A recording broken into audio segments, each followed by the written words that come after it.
Hello everyone, welcome to my channel Better Brain Institute. I am Sonia. Today we will read class 7 Science NCERT book, chapter number 1, Nutrition in Plants. In class 6, you learned that food is essential for all living organisms.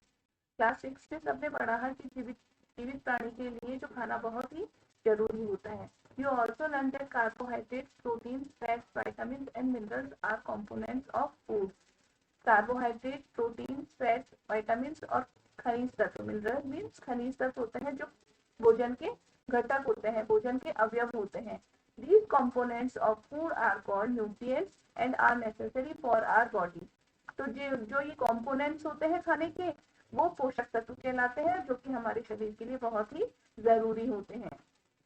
All living organisms require food. जितने भी जीवित प्राणी हैं सबको भोजन की आवश्यकता होती है. Plants can synthesize food for themselves, but animal, including humans, cannot. तो जो पौधे हैं वो तो अपना खाना खुद तैयार कर सकते हैं. Synthesis means prepare, but animals, including humans, cannot. लेकिन जो जानवर है और साथ ही साथ मनुष्य है वे अपना खाना स्वयं तैयार नहीं कर सकते हैं. They get it from plants or animals that eat plants.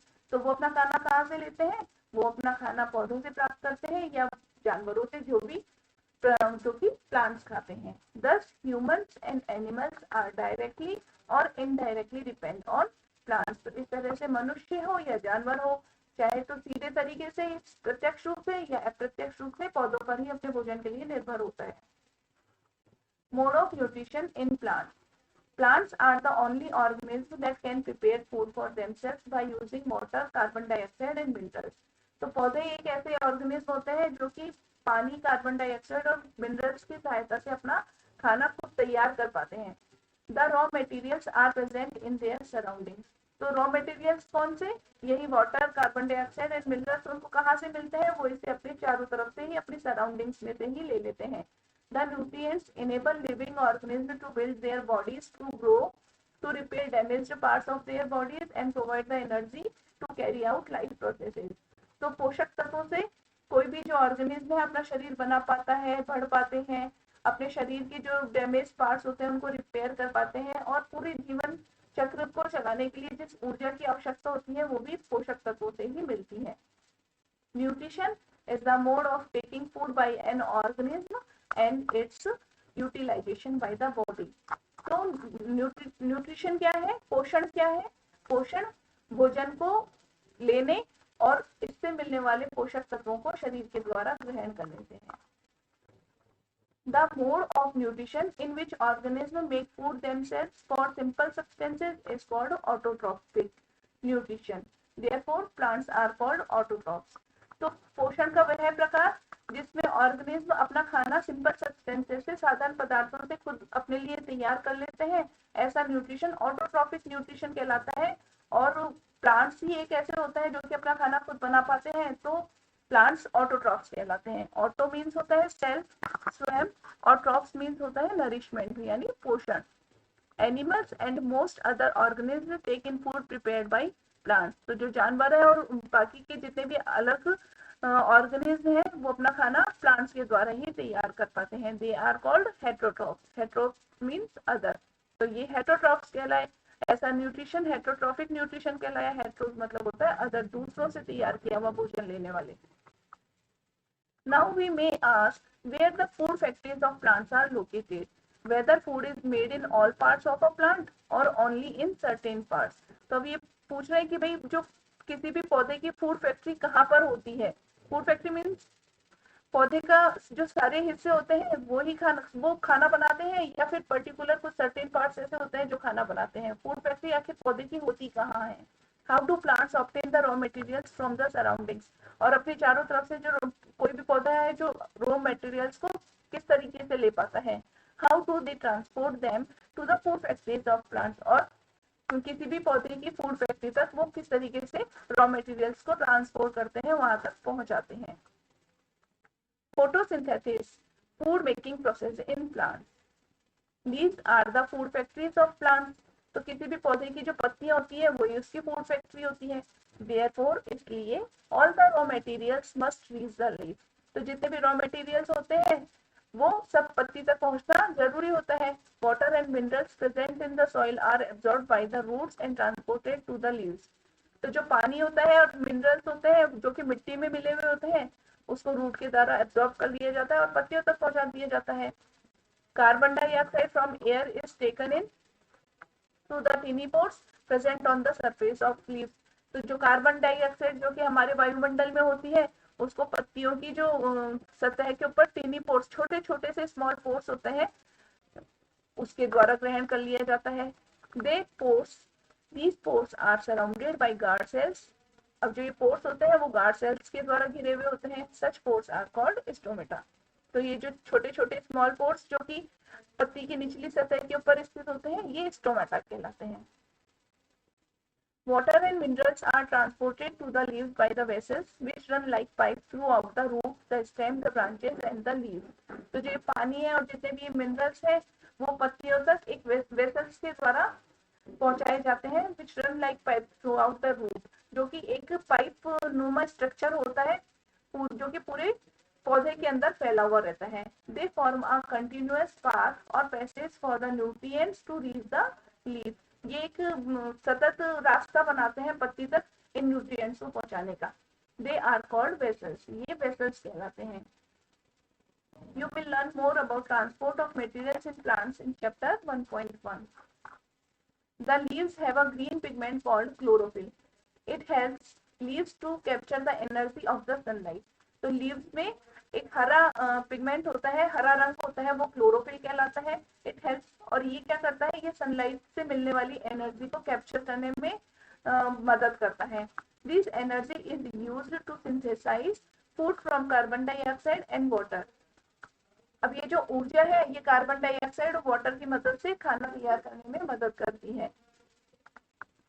Since the synthesis of food occurs in the presence of sunlight, तो इस तरह से जो खाना बनने की प्रक्रिया है वो सनलाइट की प्रेजेंस में ही होती है। It is called photosynthesis. ये प्रक्रिया फोटोसिंथेसिस कहलाती है। फोटो मीन्स होती है लाइट और सिंथेसिस मीन्स होती है टू कंबाइन, मतलब सनलाइट में ही फूड बनने की जो प्रक्रिया होती है वो फोटोसिंथेसिस कहलाती है। So we find that chlorophyll, sunlight, carbon dioxide and water are necessary to carry out the process of photosynthesis। तो photosynthesis के लिए क्या क्या जरूरी चीजें हो गई, क्लोरोफिल हो गया, सनलाइट, कार्बन डाइऑक्साइड और वाटर, ये फोटोसिंथेसिस के लिए बहुत ही जरूरी है। It is a unique process on the earth. ये एक बहुत ही अद्भुत प्रक्रिया पृथ्वी के ऊपर है। The solar energy is captured by the leaves and stored in the plants in the form of food. तो जो सोलर एनर्जी है, सूर्य से मिलने वाली ऊर्जा है, ये पत्तियों के द्वारा कैप्चर कर ली जाती है और प्लांट्स में फूड के रूप में स्टोर कर ली जाती है। The sun is the ultimate source of energy for all living organism. तो इस तरह जो सूर्य है वो एक ऊर्जा का है जो सभी जीवित प्राणियों के लिए एक अल्टीमेट सोर्स है। Can you imagine life on earth in the absence of photosynthesis. तो अभी पूछ रहे हैं यहाँ पे कि भी फोटोसिंथेसिस की प्रक्रिया के बिना क्या जीवन, पृथ्वी पर जीवन संभव है। In the absence of photosynthesis there would not be any food. अगर फोटोसिंथेसिस ही नहीं होगा तो पृथ्वी पर कोई खाना नहीं मिलेगा, कोई भोजन नहीं मिलेगा। The survival of almost all living organism directly और indirectly depends upon the food made by the plants. तो जो जितने भी है ना, जो ऑल लिविंग ऑर्गेनिज्म है, जितने भी जीवित प्राणी हैं, वो सब चाहे तो प्रत्यक्ष रूप से चाहे प्रत्यक्ष रूप से पौधों से मिलने वाले खाने के ऊपर ही अपना जीवन है जो सरवाइव कर पाते हैं। Besides oxygen which is essential for the survival. अब खाने को छोड़ी जाए तो ऑक्सीजन भी, जो कि जीवन जीने के लिए बहुत ही जरूरी गैस है, वो भी फोटोसिंथेसिस की प्रक्रिया के दौरान ही पौधे निकालते हैं। तो इन the absence of photosynthesis life would be impossible on the earth. तो फोटोसिंथेसिस नहीं होगा तो पृथ्वी के ऊपर कोई जीवन भी नहीं होगा। During photosynthesis chlorophyll containing cells of leaves in the presence of sunlight use carbon dioxide and water to synthesize carbohydrates।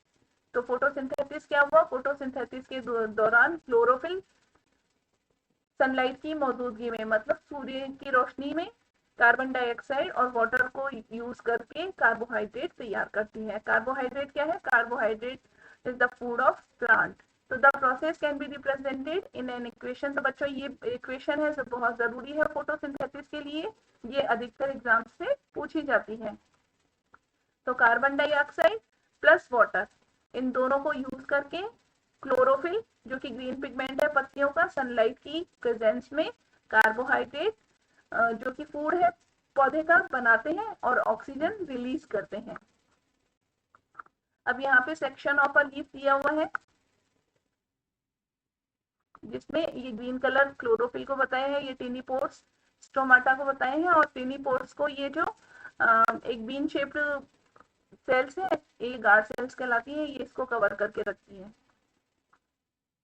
ये स्टोमेटल ओपनिंग है, ये गार्ड सेल्स है।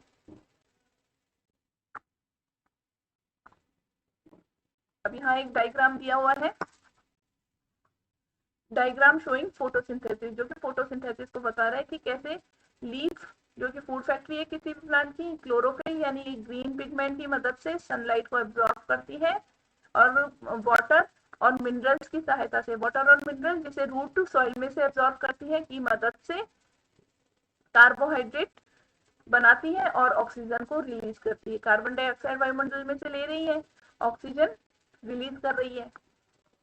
तो during the process oxygen is release, इस प्रोसेस में oxygen release होती है। The presence of starch in leaves indicates the occurrence of photosynthesis. अब पत्तियों में जो स्टार्च की मौजूदगी फोटोसिंथेसिस की प्रक्रिया को बताते हैं। Starch is also a carbohydrate, तो कार्बोहाइड्रेट का एक दूसरा रूप स्टार्च होता है। अब यहाँ एक एक्टिविटी दी हुई है जिसमें बताया हुआ है कि take 2 potted plants of the same kind, एक जैसे दो पौधे लीजिए, keep one in the dark और इन अ ब्लैक बॉक्स, एक को तो आप अंधेरे में रखिए या काली पन्नी से बंद करके रखिए फॉर 72 आवर्स, 72 घंटों के लिए, and the other in sunlight, और दूसरा पौधा है उसे सूर्य की रोशनी में रख दीजिए। Perform iodine test with the leaves of both the plants as you did in class 6। अब दोनों पर आयोडीन टेस्ट करिए, दोनों की पत्तियों पर। Record your results now, leave the pot which was earlier kept in the dark in the sunlight for 3 to 4 days and perform the iodine test again on its leaves. अब यहाँ एक activity दी हुई है जिसमें ये बताया हुआ है कि भाई एक पौधे को तो आप उजाले में रखिए, एक पौधे को अंधेरे में रखिए और फिर उस पर आयोडीन टेस्ट कीजिए। तो आयोडीन टेस्ट करने से क्या होगा कि जो पौधा अंधेरे में रखा हुआ था, अगर हम उस पर आयोडीन टेस्ट करेंगे तो उस पत्ती पर ब्लू या ब्लैक स्पॉट नहीं होंगे, क्योंकि अगर फोटोसिंथेसिस होता है तो स्टार्च बनता है और स्टार्च आयोडीन की मदद से टेस्ट किया जाता है। और जब आयोडीन टेस्ट किया जाता है तो अगर पौधे में स्टार्च है, पत्तियों में स्टार्च है, तो वहाँ ब्लैक ब्लू स्पॉट्स आ जाते हैं। तो जो धूप में रखा था उस पर आ जाएंगे और जो धूप में नहीं रखा हुआ था उस पर ब्लैक और ब्लू स्पॉट्स नहीं आएंगे। ब्लैक ब्लू स्पॉट्स आने का मतलब होता है कि फोटोसिंथेसिस की जो प्रोसेस है वो पूरी हो चुकी है। The leaves other than green also have chlorophyll, तो वो पत्तियां जो कि ग्रीन दूसरे रंग की हैं, हरे रंग के अलावा दूसरे रंग की पत्तियों में भी क्लोरोफिल है जो मौजूद होता है। The large amount of red, brown and other pigments mask the green colour, लेकिन इन पत्तियों में जो दूसरा रंग होता है, रेड होता है चाहे ब्राउन होता है, वो ग्रीन कलर को थोड़ा कवर कर लेता है। Photosynthesis takes place in these leaves also, तो इन पत्तियों के अंदर भी जो फोटोसिंथेसिस की प्रक्रिया है जो होती है। अब ये यहाँ देखिए लीव्स ऑफ वेरियस कलर्स, अलग अलग तरह की पत्तियां दिखाई हुई है। इन सब का कलर दिखने में रेड या थोड़े से येलोइश टाइप में ज्यादा होता है, लेकिन इनके अंदर भी ग्रीन कलर होता है जो कि क्लोरोफिल की मौजूदगी को बताता है। तो क्लोरोफिल है तो फोटोसिंथेसिस होता ही है। You often see slimy green patches in ponds और स्टेगनेंट वाटर बॉडीज, तो आपने है ना जो पॉन्ड्स में या छोटी नदियां होती है, पानी का रुका हुआ ठहरा होता है, इनके अंदर स्लीमी ग्रीन पैचेस देखे होंगे। These are generally formed by the growth of organism called algae. ये जो ऑर्गेनिज्म की ग्रोथ है ये एल्गे कहलाती है। एल्गे मीन्स हिंदी में हम इसे काई बोलते हैं। Can you guess why algae are green in colour, तो अब आप बता सकते हो कि एल्गे जो ग्रीन कैसे होती है कलर में। They contain chlorophyll which gives them the green colour, इनके अंदर मिलने वाला जो क्लोरोफिल है वही इनको ग्रीन कलर देता है। Algae can also prepare their own food by photosynthesis, अब क्लोरोफिल है तो फिर फोटोसिंथेसिस की प्रक्रिया होगी ही होगी और वो अपना खाना खुद बना पाएगी। तो एल्गे भी अपना खाना है जो खुद बना पाती है। Synthesis of plants food other than carbohydrates, you have just learned that plant synthesis carbohydrates through the process of photosynthesis। तो अभी तक हमने पढ़ा है कि फोटोसिंथेसिस की प्रक्रिया से जो पौधे हैं कार्बोहाइड्रेट यानी अपना खाना खुद बना पाते हैं। The carbohydrates are made of carbon, hydrogen and oxygen. तो कार्बोहाइड्रेट्स किससे बने हैं? कार्बोहाइड्रेट कार्बन से, हाइड्रोजन से और ऑक्सीजन से मिलकर बना होता है। These are used to synthesize other components of food such as proteins and fat. तो कार्बोहाइड्रेट की मदद से है जो पौधे अपने फूड के जो दूसरे कंपोनेंट्स होते हैं जैसे कि प्रोटीन्स और फैट्स वो भी बना पाते हैं। But proteins are nitrogenous substances which contain nitrogen. लेकिन जो प्रोटीन होता है वो नाइट्रोजीनियस सब्सटेंस होता है जो कि नाइट्रोजन से मिलकर बनता है।